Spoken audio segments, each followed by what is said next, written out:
Baru 7 hari setelah tanda tangan perceraian, aku menerima undangan pernikahan dari mantan suami. Bukan dengan orang asing, melainkan dengan wanita yang dulu menjadi duri di rumah tanggaku. Bukannya menangis, aku justru hadir. Namun saat melihat siapa yang berdiri di pelaminan bersamanya, air mataku berubah jadi tawa keras yang membuat seluruh tamu terdiam, dan semua rahasia akhirnya terbongkar di depan mata. Selamat datang di channel ini. Kali ini aku akan berbagi kisah nyata yang penuh liku, tentang perceraian, pengkhianatan, dan kejutan besar yang tak pernah kusangka. Bayangkan, baru seminggu setelah berpisah, aku justru mendapat kabar mantan suami mengikat janji suci bersama wanita yang selama ini menghancurkan rumah tanggaku. Lebih mengejutkan lagi, aku malah menerima undangan resmi untuk hadir di hari bahagianya. Sebelum lanjut, jangan lupa tulis kota asal kalian di kolom komentar. Aku ingin tahu dari mana saja penonton setia channel ini berasal. Dan tentunya, dukung channel ini dengan menekan tombol subscribe, like, dan nyalakan lonceng notifikasi agar kalian tidak ketinggalan kisah menarik selanjutnya. Sekarang, mari kita mulai perjalanan kisah yang membuatku terpuruk, tapi juga mengajarkanku arti keikhlasan, kekuatan, dan tawa di tengah luka. Hari-hari setelah perceraian terasa panjang dan sunyi. Rasanya setiap detik berdiri di atas puing-puing rumah tangga yang sudah runtuh. Aku masih ingat jelas, saat penandatanganan surat perpisahan itu, hatiku seakan diremukan menjadi serpihan kecil. Aku pulang dengan langkah gontai, membawa koper berisi pakaian seadanya, meninggalkan rumah yang dulu kami bangun bersama dengan penuh cinta, tapi akhirnya diwarnai dengan kebohongan. Di kamar sempit kontrakan baruku, aku terbaring menatap langit-langit. Malam terasa dingin meski jendela tertutup rapat. Bayangan wajah mantan suami, senyum yang pernah membuatku luluh, kini hanya menimbulkan perih. Lebih sakit lagi ketika ingatan tentang wanita itu menyusup masuk. Wanita yang dulu dianggap teman dekat, namun diam-diam merebut kebahagiaanku. Aku mencoba mengalihkan rasa hancur itu dengan pekerjaan. Berangkat pagi, pulang malam, berharap kelelahan bisa menghapus bayangan pengkhianatan. Namun tetap saja, begitu mata terpejam, mimpi buruk datang. Aku melihat mereka berdua tertawa bersama, sementara aku ditinggalkan sendirian. 7 hari berlalu, luka itu masih basah, bahkan semakin nyeri. Hingga suatu sore, ketika hujan turun deras, seorang kurir mengetuk pintu. Ia menyerahkan sebuah amplop tebal berwarna emas. Tanganku bergetar saat melihat namaku tercetak rapi di sampulnya. Ada rasa penasaran bercampur takut, seolah amplop itu menyimpan rahasia yang bisa kembali mengoyak jiwaku. Dengan napas tercekat, aku membukanya perlahan. Lembar undangan pernikahan jatuh ke pangkuanku. Mataku membesar, dadaku serasa ditusuk. Nama mantan suamiku tertera jelas, di samping nama wanita itu. Wanita yang kucurigai sejak lama, kini berdiri sah di sampingnya. Aku terpaku. Rasanya seperti disambar petir. Belum sempat sembuh dari luka lama, aku harus menelan kenyataan baru bahwa hanya seminggu setelah perceraian, mereka dengan berani memamerkan kebersamaan di pelaminan. Lebih perih lagi, undangan itu dialamatkan khusus untukku, seakan mereka ingin aku datang, melihat, dan merasakan sendiri luka yang mereka tinggalkan. Malam itu aku menangis tanpa suara. Air mata membasahi bantal, tapi tak sanggup meredakan sesak. Pertanyaannya terus berputar di kepalaku. Kenapa aku diundang? Apa maksud mereka? Ingin pamer? Ingin membuatku hancur lebih dalam? Namun di balik semua kebingungan, ada bara kecil dalam diriku.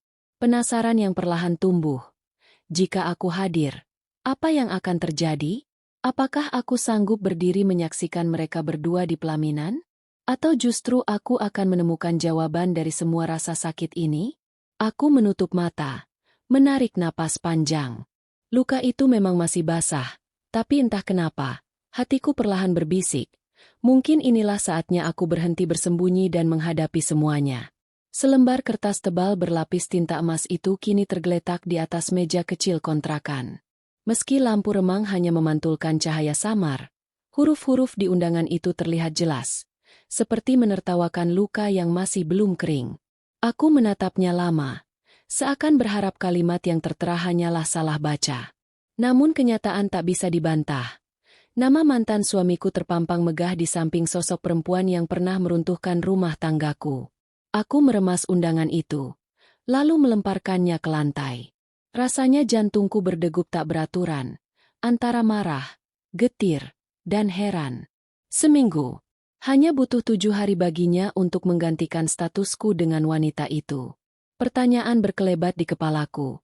Apakah mereka sudah merencanakannya sejak lama? Apakah hubungan mereka sudah terjalin jauh sebelum aku tahu? Aku berjalan mondar-mandir di ruangan sempit itu. Bayangan wajah mantan suamiku muncul, dengan senyum yang dulu membuatku luluh. Kini, senyum itu seakan berubah menjadi pisau yang menusuk tanpa ampun. Lebih menyakitkan lagi, undangan ini bukan sekadar pemberitahuan. Di dalamnya, terselip pesan kecil. Kehadiranmu akan membuat momen ini lebih berarti. Tanganku gemetar membaca kalimat itu. Bagiku, undangan ini seperti ajakan untuk menghirup racun sambil tersenyum. Seolah-olah mereka ingin memastikan aku hadir, agar bisa menyaksikan langsung kebahagiaan palsu yang mereka bangun di atas reruntuhan rumah tanggaku. Namun di balik rasa sakit yang menyesakan, ada sesuatu yang tak bisa kuabaikan, rasa penasaran. Aku ingin tahu, wajah seperti apa yang akan mereka tampilkan di pelaminan? Apakah senyum kemenangan? Atau justru ada kegugupan yang tak bisa mereka sembunyikan? Malam itu, aku duduk diam berjam-jam, memandangi undangan yang sempat kulempar ke lantai. Suara hujan deras di luar jendela hanya menambah riuh dalam pikiranku. Antara ingin datang dan ingin mengabaikan, dua pilihan itu terus berperang dalam hatiku. Jika aku datang, mungkin aku akan kembali terluka. Namun jika aku tak hadir, aku akan selalu dibayang-bayangi rasa ingin tahu yang tak pernah terjawab. Aku membayangkan pandangan orang-orang nanti. Tatapan penuh bisik, telunjuk yang diam-diam mengarah kepadaku. Itu dia mantan istrinya. Bayangan itu membuatku meringis. Tapi justru disitulah letak kekuatannya. Aku bisa berdiri, menatap semua mata itu, dan menunjukkan bahwa aku bukan lagi perempuan yang ditinggalkan dengan tangisan. Aku mengambil undangan itu kembali, merapikannya pelan.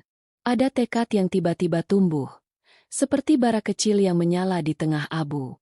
Jika mereka ingin aku datang, maka aku akan datang. Tapi bukan sebagai perempuan yang kalah. Aku akan hadir dengan kepala tegak, menjadi saksi, dan mungkin menemukan kejutan yang bahkan tak pernah mereka bayangkan. Aku menatap cermin kecil di dinding. Wajahku masih terlihat letih, namun di balik mata yang sembab, ada sinar baru. Aku tahu langkah berikutnya tak akan mudah. Tapi aku juga sadar, terkadang menghadapi luka langsung di hadapannya adalah cara terbaik untuk menyembuhkan diri. Dan malam itu aku memutuskan, aku akan menghadiri pernikahan itu. Hari yang kutunggu dengan campuran getir dan keberanian akhirnya tiba. Sejak subuh, aku terjaga. Duduk diam di tepi ranjang sempit dengan pikiran berlari ke segala arah. Undangan yang beberapa hari lalu kusimpan kini terasa seperti beban di dada, tetapi sekaligus menjadi alasan mengapa aku harus melangkah. Aku tahu, sekali saja aku mundur, maka selamanya aku akan dibayangi rasa penasaran yang menyesakan. Aku memilih pakaian sederhana, gaun polos berwarna biru lembut, tanpa perhiasan mencolok, tanpa riasan berlebihan. Aku tidak ingin tampak seperti bersaing dengan siapapun, terlebih dengan pengantin yang akan bersinar di panggung utama. Aku hanya ingin hadir sebagai diriku sendiri, sebagai perempuan yang sudah melepaskan semua kepura-puraan. Meski begitu, dalam hatiku ada gemuruh tak tertahankan. Langkahku menuju tempat pesta terasa berat. Setiap tikungan jalan seperti menambah denyut jantungku. Aku membayangkan gedung besar yang penuh dengan lampu hias, musik ceria, dan senyum-senyum yang menusuk. Mobil-mobil mewah mulai berjejer di pelataran parkir, menandakan bahwa acara ini bukan pesta kecil. Semakin dekat aku berjalan, semakin kencang desiran darah di pelipis. Di depan pintu masuk, para tamu berdandan indah, bergiliran menyalami penerima tamu. Aku berdiri sejenak, menarik napas panjang sebelum melangkah ke dalam. Tatapan orang-orang mulai tertuju padaku. Aku bisa merasakan bisikan-bisikan kecil di belakang punggungku, lirikan yang mencoba menebak siapa diriku. Sebagian seakan mengenal, sebagian lainnya hanya ikut memandang dengan rasa ingin tahu. Aula itu begitu megah, dipenuhi dekorasi bunga putih dan lampu kristal yang berkilau. Alunan musik lembut mengiringi suasana, seolah menutupi segala kebisingan batin yang bergemuruh dalam diriku. Setiap langkah terasa seperti menantang takdir. Apakah aku sanggup menghadapi kenyataan di depan mata, atau justru runtuh di tengah jalan? Aku memilih duduk di deretan kursi agak belakang, agar bisa mengamati suasana tanpa terlalu menjadi sorotan. Dari tempatku, aku melihat pelaminan tertutup tirai besar, menunggu momen pengantin memasuki ruangan. Semua tamu tampak bersemangat menunggu detik-detik itu. Sementara aku, jari-jari tanganku saling menggenggam erat, mencoba menyalurkan kegelisahan. Di sekitar, beberapa wajah yang kukenal tampak kaget melihat kehadiranku. Ada yang menyapaku dengan senyum kikuk, ada pula yang menunduk seakan enggan terlibat. Aku hanya membalas dengan anggukan kecil, berusaha menunjukkan bahwa aku baik-baik saja. Padahal di dalam dada, rasa sesak semakin menumpuk. Tak lama kemudian, suara MC bergema, mengumumkan kedatangan sepasang pengantin. Tepuk tangan riuh terdengar. Musik berubah menjadi lebih meriah. Lampu sorot menyorot pintu utama. Semua mata tertuju ke sana, termasuk mataku yang tak bisa berpaling. Aku menahan napas, menunggu detik ketika tirai terbuka dan sosok yang selama ini menghantui hidupku tampil di hadapan semua orang. Saat langkah-langkah itu terdengar mendekat, aku merasa seolah waktu berjalan lebih lambat. Suara-suara riang di sekelilingku mengabur, hanya menyisakan dentuman jantungku sendiri. Dan di sanalah aku duduk, seorang diri, menyaksikan peristiwa yang akan menentukan akhir dari semua teka-teki. Apakah aku akan tenggelam dalam luka lagi, atau justru menemukan alasan untuk tertawa di atas kepahitan? Dentuman musik pengiring berhenti sejenak ketika tirai besar mulai disibakan. Suasana ruangan mendadak hening. Semua mata serentak terarah ke pelaminan. Dari pintu masuk, tampak sang mempelai pria berjalan dengan senyum lebar. Langkahnya mantap seolah tak pernah merasa bersalah. Sorak dan tepuk tangan tamu undangan menyambut, menambah gegap gempita pesta itu. Namun, bukan wajah mantan suamiku yang membuat nafasku tercekat. Sosok di sampingnya, perempuan yang selama ini hanya kulihat dari jauh, kini muncul nyata di hadapanku. Aku membeku, memandang lekat-lekat penampilan yang sangat berbeda dari bayanganku. Gaun putih panjang yang ia kenakan tanpa kebesaran, menempel kaku di tubuhnya, membuat gerak-geriknya janggal. Riasan tebal yang seharusnya mempercantik malah menjadikan wajahnya seperti topeng yang menutupi kegugupan. Semua orang bertepuk tangan, tetapi aku justru menatapnya dengan rasa tak percaya. Wanita yang selama ini diagung-agungkan mantan suamiku, yang katanya anggun, elegan, dan berkelas, ternyata jauh dari itu. Bahkan cara ia berjalan saja sudah cukup membuat beberapa tamu saling berbisik menahan senyum. Aku mencoba menahan diri, tetapi semakin lama aku mengamati, semakin kuat dorongan yang membuncah dari dalam dada. Ketika pasangan itu akhirnya berdiri di pelaminan, dengan senyum dipaksakan, aku tak sanggup lagi menahan perasaan. Gelak tawa pecah dari bibirku, begitu keras hingga menggema ke seluruh ruangan. Suara musik yang baru saja kembali mengalun tiba-tiba terhenti. Para pemain gamelan memandang ke arahku. Begitu pula semua tamu yang kaget mendengar tawaku di tengah momen sakral itu. Aku tertawa bukan karena bahagia melihat mereka bersatu, tetapi karena akhirnya aku menyadari betapa rapuhnya kebohongan yang selama ini mereka bangun. Semua topeng yang mereka pamerkan di media sosial, kemewahan, keindahan, cinta sempurna, sekarang runtuh di hadapan ratusan mata. Mantan suamiku menatapku dengan wajah menegang, sementara pengantin wanita di sampingnya gelisah. Jemarinya bergetar menggenggam buket bunga. Beberapa undangan terdiam, ada yang menutup mulut menahan keterkejutan, sebagian lain berani mengarahkan pandangan penuh tanda tanya. Aku menutup mata sejenak, mencoba mengendalikan napas, tapi tawa itu kembali meledak. Tawa yang selama ini tertahan di dada, tawa yang lahir dari luka, pengkhianatan, dan penantian panjang untuk melihat kebenaran tersingkap. Semua beban yang kupikul selama bertahun-tahun seperti luruh dalam sekejap. Hening panjang menyusul setelah tawaku mereda. Ruangan yang tadi dipenuhi kegembiraan berubah canggung. Semua menunggu reaksiku berikutnya. Seakan apa yang akan kulakukan mampu mengubah arah pesta itu. Aku hanya tersenyum, lalu bersandar santai di kursiku, membiarkan mereka merasakan sendiri bagaimana rasanya menjadi pusat sorotan. Dan di saat itu aku sadar, aku bukan lagi korban. Aku adalah saksi, sekaligus pemenang. Karena aku bisa berdiri, menyaksikan semua, dan menertawakan kepalsuan yang selama ini mereka sembunyikan.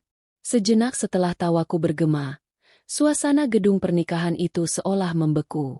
Alunan musik berhenti, tepuk tangan pun terhenti, menyisakan keheningan aneh yang membuat setiap detik terasa begitu panjang.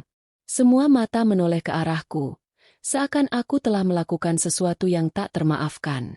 Namun aku tetap duduk tenang, membiarkan bibirku melengkungkan senyum tipis yang justru semakin membuat mereka bingung. Barisan tamu di dekat pelaminan tampak kaget. Beberapa wajah pucat menunduk. Sebagian lagi menatapku dengan rasa ingin tahu yang tak mampu disembunyikan. Ada yang saling berbisik, ada pula yang hanya terdiam, menahan rasa canggung di tengah pesta yang seharusnya penuh kebahagiaan. Anak-anak kecil yang tadinya berlarian berhenti seketika, memandang dengan polos tanpa tahu apa yang sedang terjadi. Aku melihat keluarga mantan suamiku duduk kaku di kursi kehormatan. Ibu mertuaku, yang dulu selalu menuntut kesempurnaan dariku, kini tampak gelisah. Jemarinya menggenggam tas tangan erat-erat. Wajahnya menegang, tatapannya beralih dari pengantin ke arahku berulang kali, seakan mencari jawaban mengapa aku bisa berani hadir, apalagi tertawa pada momen seperti ini. Sementara itu, adik iparku menundukkan kepala, pura-pura sibuk dengan ponselnya, padahal jelas ia sedang berusaha menghindari situasi yang memalukan ini. Di pelaminan, mantan suamiku berusaha menjaga wibawa. Senyum dipaksakan masih menempel di bibirnya, tetapi sorot matanya tak bisa menutupi kegusaran. Ia mencoba meraih tangan istrinya, seolah ingin menunjukkan kemesraan di depan semua orang. Namun gerakan itu tampak kaku, dan perempuan di sampingnya justru terlihat semakin tak nyaman. Pipi wanita itu memerah. Riasan tebalnya mulai luntur karena keringat dingin yang bercucuran. Tamu undangan mulai resah. Suara bisikan makin ramai, menembus keheningan seperti desis ular yang menyebar cepat. Aku bisa mendengar potongan kalimat yang terucap. Itu mantan istrinya, kan?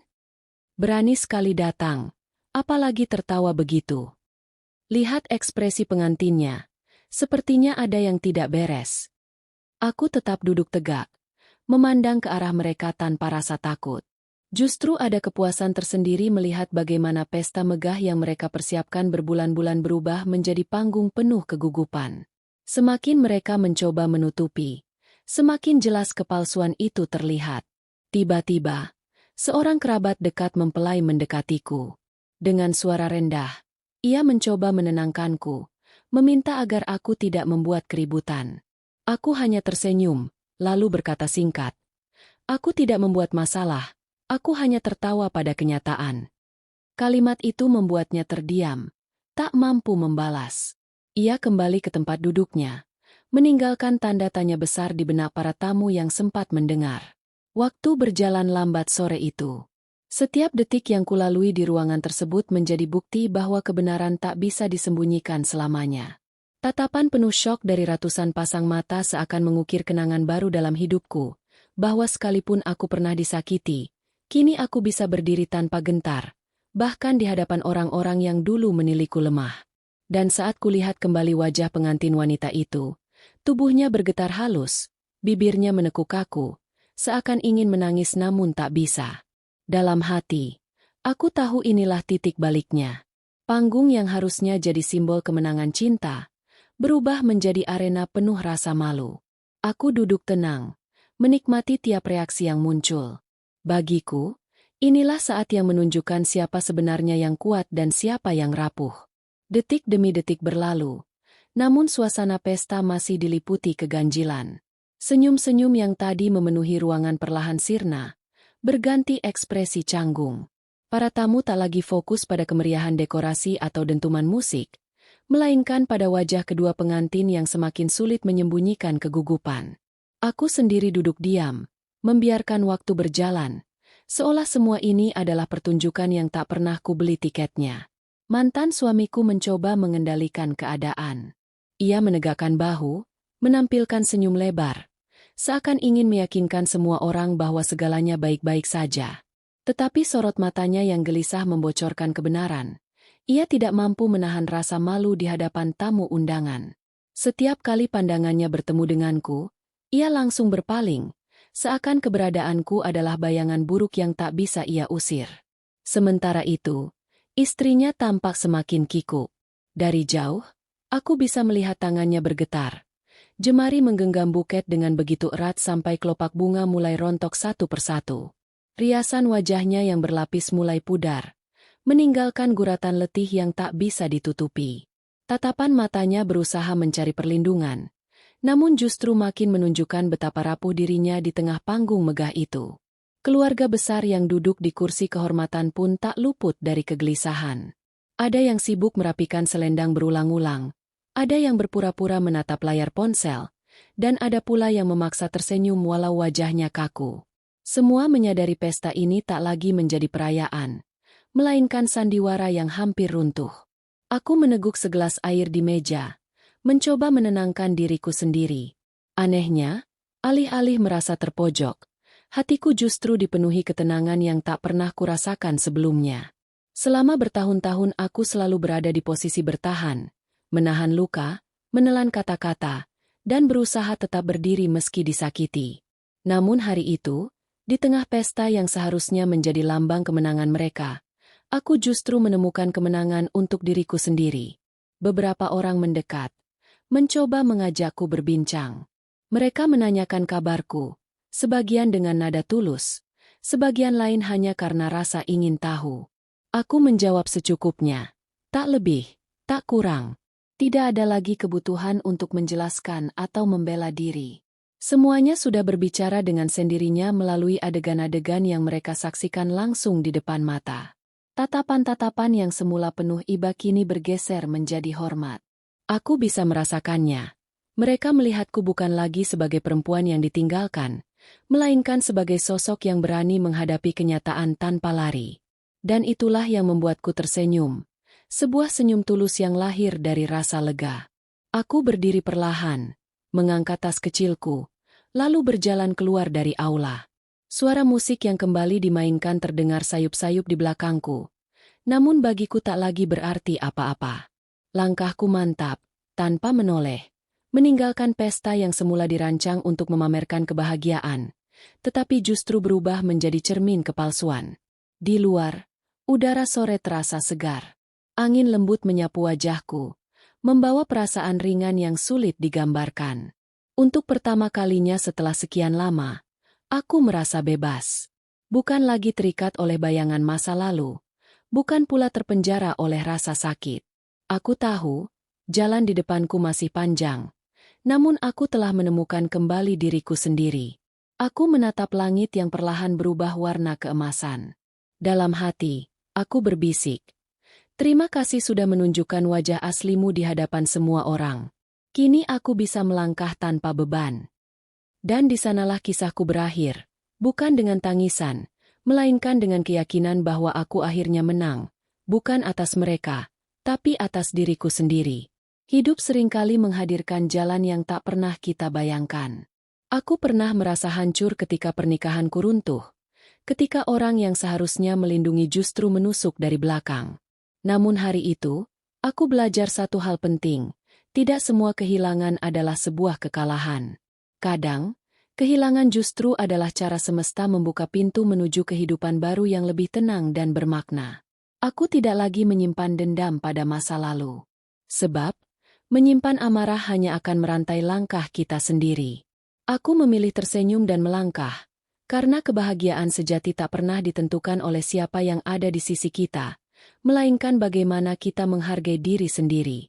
Bagi siapapun yang pernah merasa ditinggalkan, disakiti, atau dikhianati, ingatlah, harga diri tidak ditentukan oleh perlakuan orang lain, tapi oleh keberanian kita berdiri tegak meski hati pernah roboh.